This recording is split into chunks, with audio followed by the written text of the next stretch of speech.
Hello everyone. This is my first video and I'm going to be talking about how I made these two dresses, one of which is more fashion and the other one is a little bit more LARP appropriate.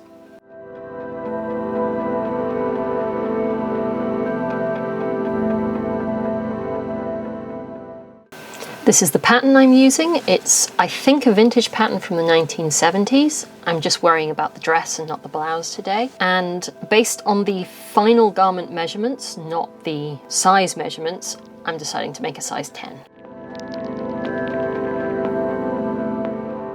This is one of the fabrics I'm using. It's a Michael Miller quilting cotton, so it's very light and airy. And this is I think vintage based on the width of the fabric. I also think it's a synthetic, and this I just found in a charity shop.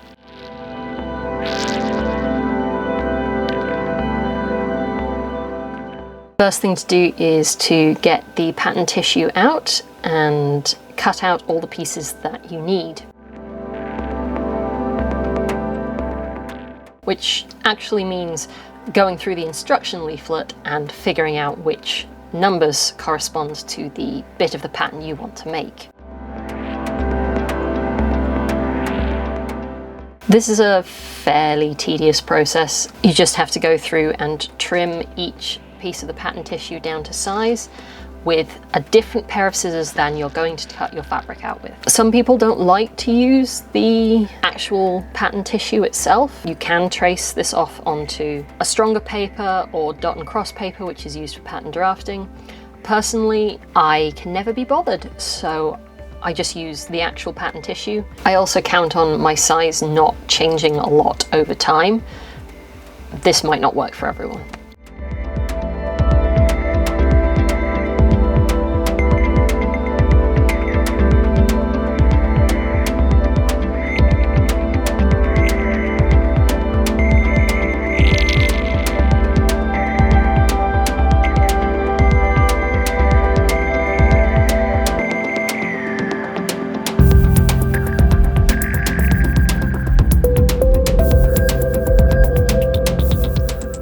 Here you can see I've laid out the pieces and I'm pinning them into place. This is a directional print, which means it has an up and a down. So I've had to pin things out less economically than I could otherwise. You can see that the lower piece is actually poking off the edge of the fabric. I'm going to use what's left after I've cut all these pieces out to piece the rest of the length back in.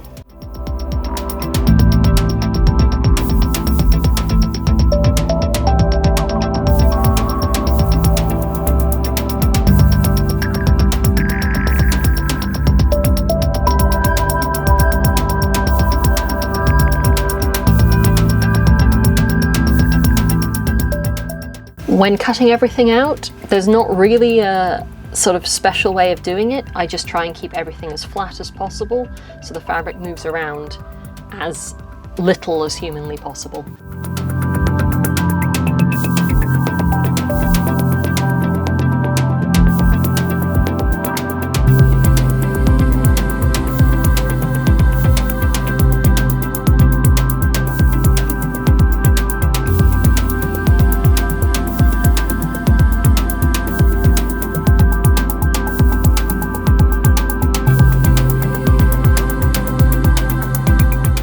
So in this very out of focus shot, you can see that I'm cutting out those pieces for the bottom that I described before.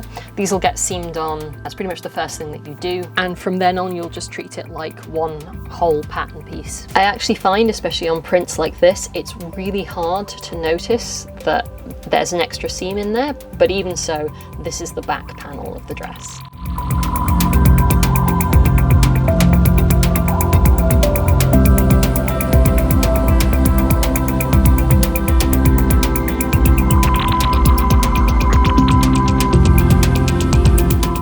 And if you look really closely, you can pinpoint the exact moment where I make a semi-critical error.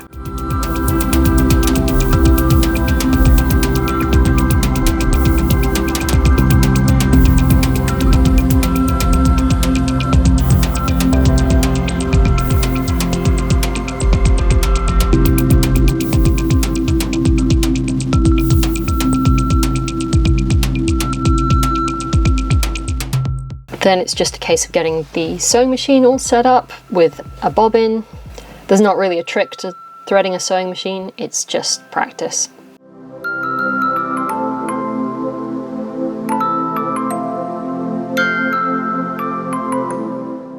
So here I am marking the darts for the front of the dress. First of all, I'm making a little hole in the tissue paper so I'm not going to tear it. And then with a contrasting thread, I'm taking a couple of stitches through the point of where the dart should be, leaving quite a big loop. What I'm going to do in a second is pull the two pieces apart and trim it so that I'm left with some threads in either side.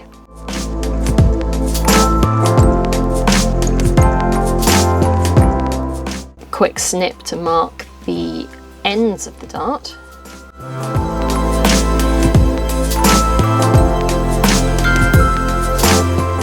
And here you can see me separating the two halves. And you can see the little tufts of thread marking the point of the dart needs to be. Then you just line everything up and run it under the machine. After you've done that, the pieces of thread just pull out and you're not left with anything to show that marking. We're out of focus again, but this is me realizing my mistake, which is that I've cut out two pieces the same way round instead of mirrors of each other. Luckily for these end bits, they're pretty much the same shape reversed, so it's not a massive problem, but try not to do that, because on some pattern pieces it will be. And I'm just seaming those together with the back seams, which you probably can't see because this is horrifically out of focus.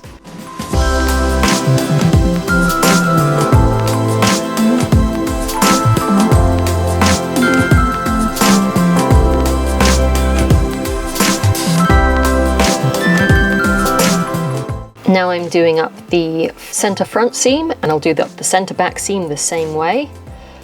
You may have noticed I'm not using pins. I don't recommend this, but it is what I do.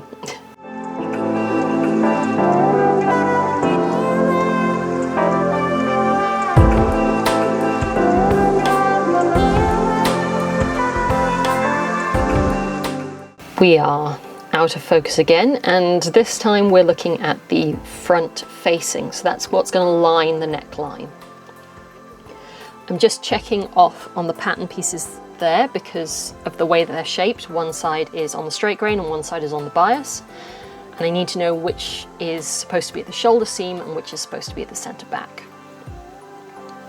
I've pressed a narrow hem into the outside of the facing, which I'm now just clipping and tacking down so it doesn't go anywhere.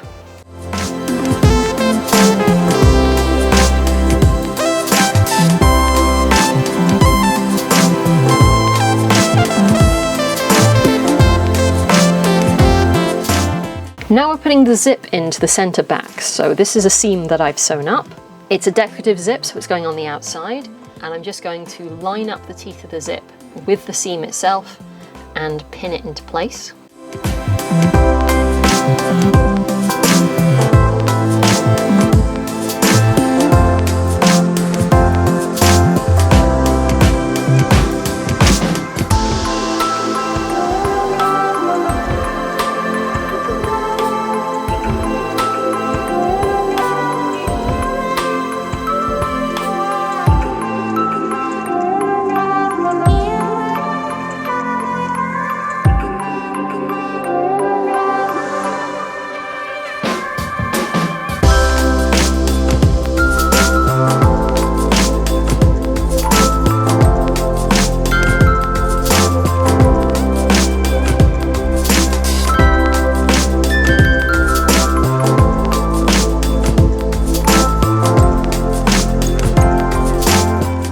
Now I've switched to a zipper foot or an edge stitching foot, which is a slightly different foot for the sewing machine, and I'm just very carefully stitching as close to the teeth of the zip as I feel comfortable.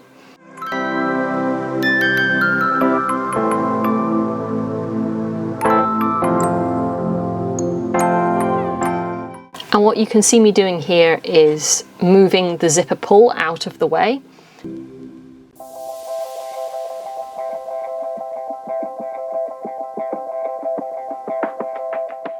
Pivot and sew down the end.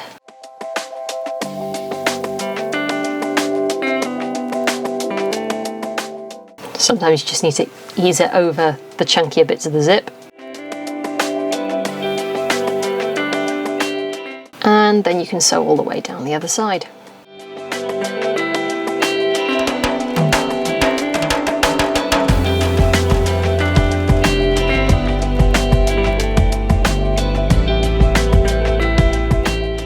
And there we go again. Pop the needle down, foot up, take the zipper pull out of the way, and then carry on. And that way you don't get any bumps in the stitching from going around the zipper pull, which is normally chunkier than the zip itself. Once that's all done, you can take the tacking stitches out.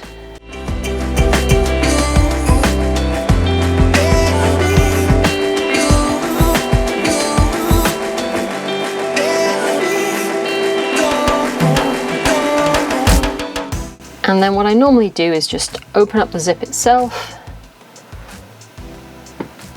and start unpicking the seam underneath. This would be really easy with a stitch ripper, but if, like me, you've lost yours, you can just use a pair of scissors and some elbow grease. Now I'm just doing up the shoulder seams.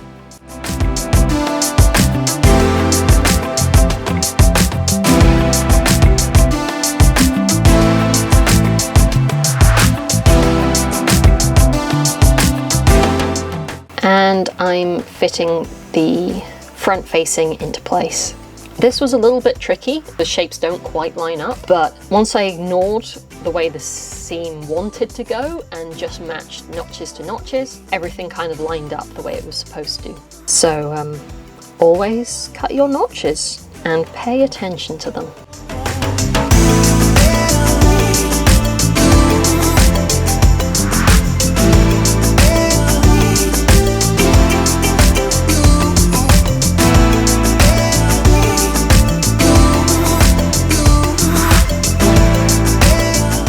When you don't have notches to match, seam to seam is normally a safe bet.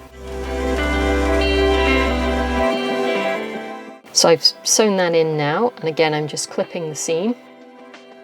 This makes it a lot neater when you turn out curves. You have the seam allowance itself fighting you. And I'm also just clipping out the bulk of the seam allowance from inside the seam itself. That doesn't serve any purpose and it'll just make your shoulder seams bulky.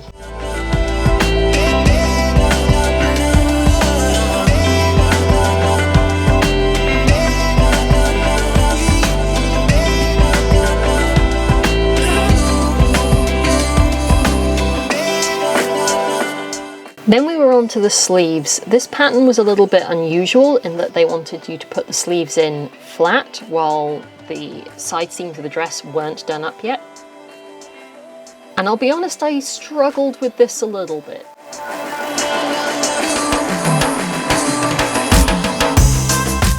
Okay, yeah, no, I struggled with this a lot. People often seem to recommend this method, but it just doesn't work. You're trying to fit a concave curve to a convex curve, and it took me quite a long time off camera fussing around to get it to a point where I felt I was happy pinning them in.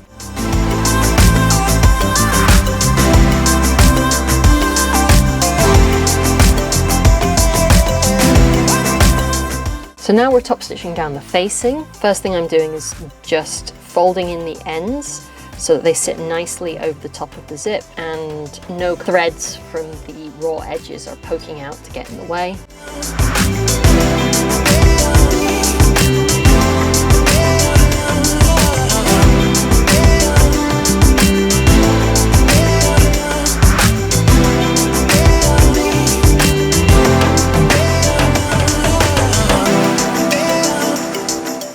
And look at me using pins.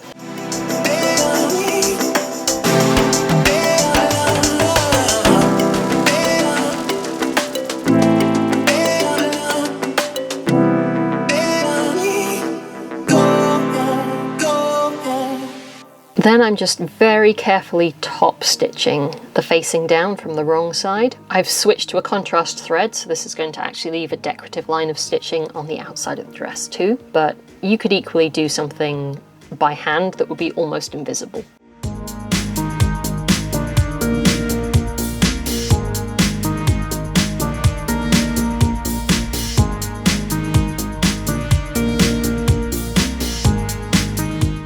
And now this is me top stitching the seam allowance of the sleeves down. Again, this is what the pattern wanted you to do. It was certainly interesting. I don't know if I'd do it again.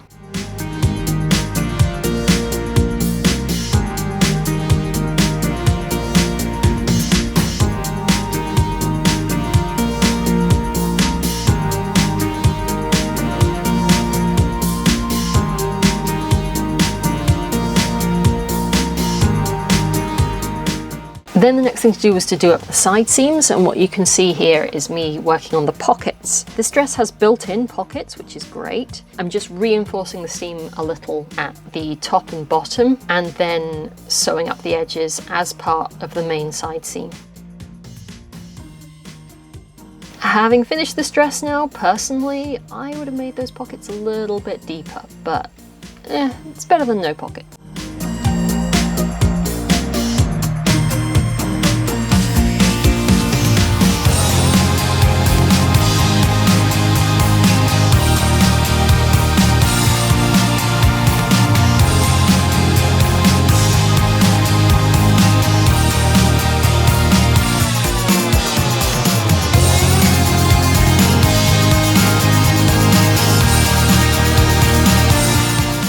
Then before I take it over to the ironing board, I'm just clipping the corners at the top and bottom, because again, if you don't do this, they'll fight you when you try and turn the pockets out, and you'll end up with bubbly seams.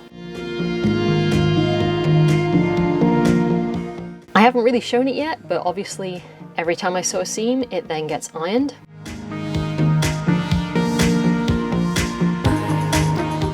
Most of sewing is actually ironing.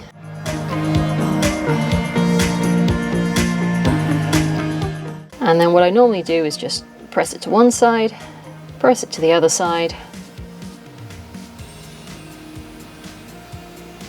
and then press the seam open. I find that gives the best finish.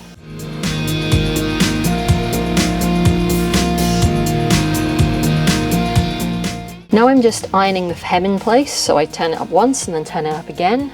You can mark this, there's all sorts of tips and tricks for that, but I just don't. And then the final structural thing is do up the underside of the sleeves where they haven't been attached to the body of the dress yet. Like I said, I don't really recommend the sleeve construction method. It's a little bit off-piste, and as you'll see in about 5 minutes time, given the option to do the pattern again, I just did the sleeves the normal way.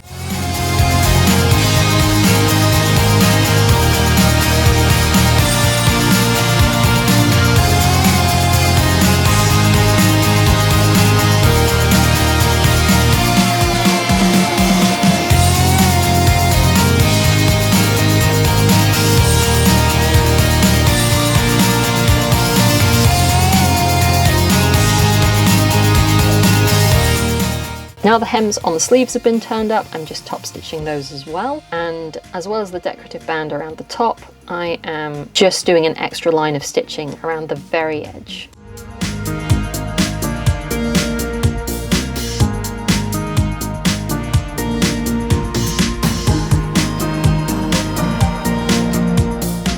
And with that, that dress is finished.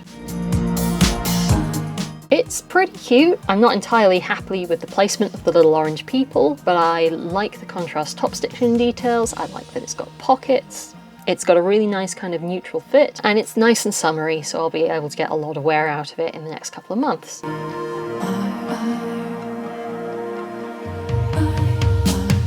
The decorative zip is great, and I was pretty pleased to find out that actually I could just pull it on over my head.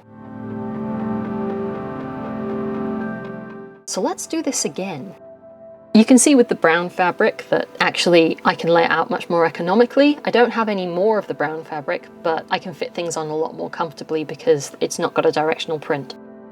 So for this one, I'm going to make the matching belt as well.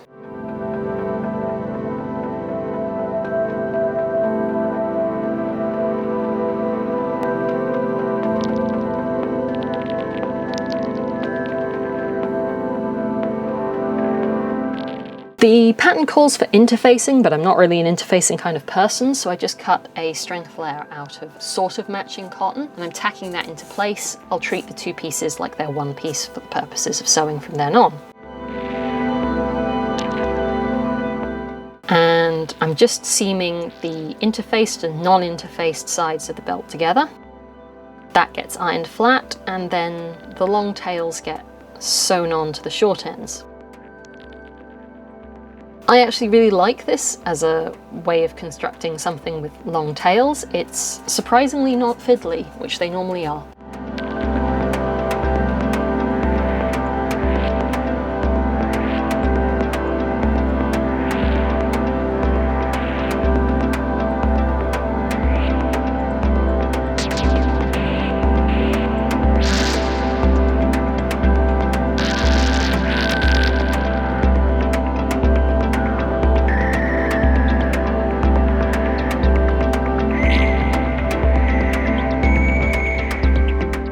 Then we're back onto dress construction. So again, sewing up the fronts, sewing up the sides. I'm sewing up the side seams before putting the sleeves in this time round. With the side seams of the sleeves done up, I'm just putting in a line of basting stitches across the sleeve head. This is going to help me fit the sleeve into the arm side, which is slightly smaller. So right sides to right sides.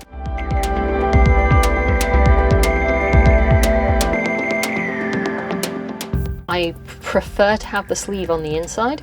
Could technically do it the other way around, but it's difficult. You match up the seams at the bottom. And then you start pinning. Yes, for once in my life, I am pinning things. The bottom half of the sleeve kind of lays flat against the bottom half of the arm side. And then you can't really see because my hands are in the way, but I'm gently, just slightly gathering the sleeve head until it perfectly fits the top half of the armhole or arm side, depending on how fancy you're being. And I try and make sure that's distributed as evenly as possible. If you do it really well, you won't get any kind of gathers at all.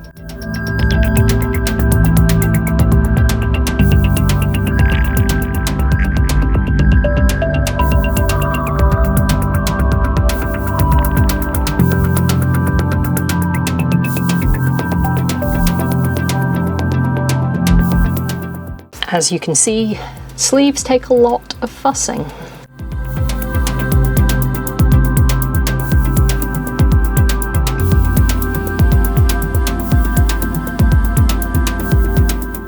And then again, you use all the pins in the world.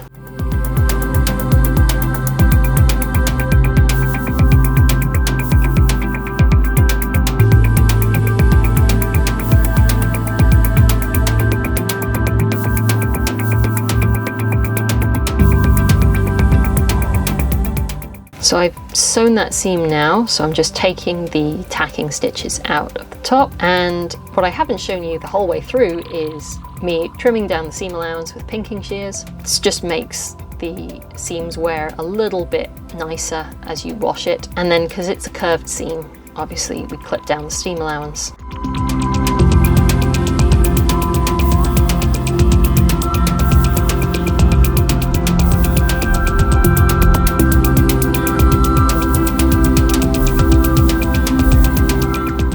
I'm putting the facing in. This facing is going to be decorative, so I'm putting it right side of the facing against the wrong side of the dress, and I'm going to flip it to the outside so you'll see it as a decorative band when it's finished. We're back onto the belt now, and I'm literally just folding it in half with right sides to right sides and then sewing the whole way down.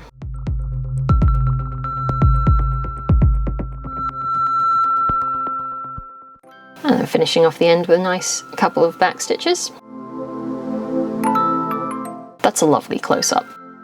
Because that's a corner, I'm taking off as much of the seam allowance as I safely can. That'll make it turn out that much nicer and just make it less bulky in general. I've left a gap in the middle, just big enough for me to turn everything inside out. Exactly the same as turning like a pair of tights inside out. There's all kinds of tips and tricks you can use to make this go easier. I always forget to do all of them.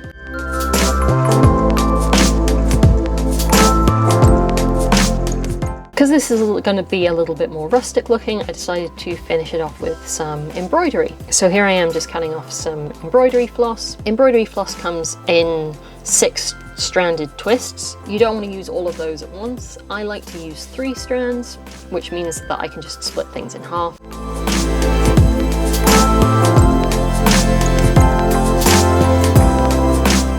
And that's how I do it without tangling them all up. There's a bit of a knack to it, but it's not that bad.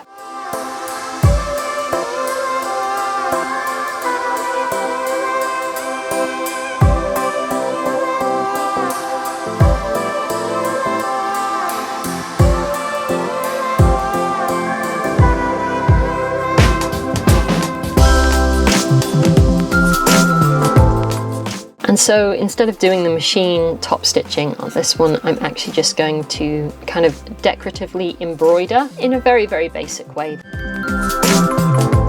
This is focused beautifully on entirely the wrong part of the frame.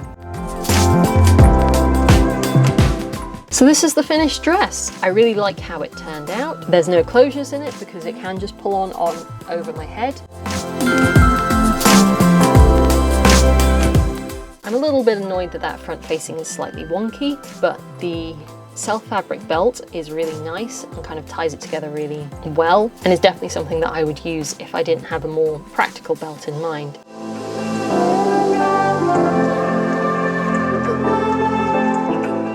The slightly longer sleeves are also great, and while the pockets aren't as deep as I'd like, having pockets is infinitely superior to not having pockets, so I'll take it.